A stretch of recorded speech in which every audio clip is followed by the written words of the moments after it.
India's capital, New Delhi, is lifting all coronavirus movement curbs as the situation improves.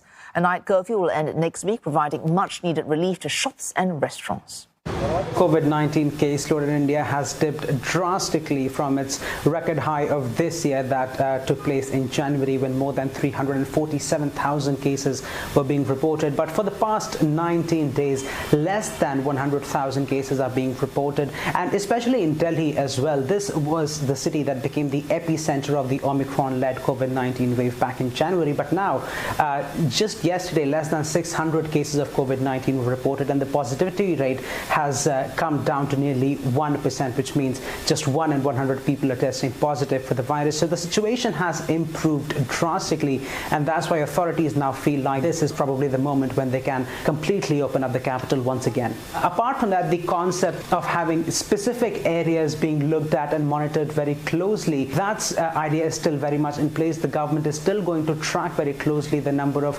infections that are popping up in different parts of the city, and are still going to monitor them very closely. And there are still general guidelines on how to behave in public and following a certain COVID-appropriate behavior. So those guidelines are also still in place. But all these restrictions that have come, there is a caveat that the government has added, that these are only in place only so far as the COVID-19 cases remain low. If the government sees that there is an uptick in cases once again, some of the restrictions that have gone down may come back again.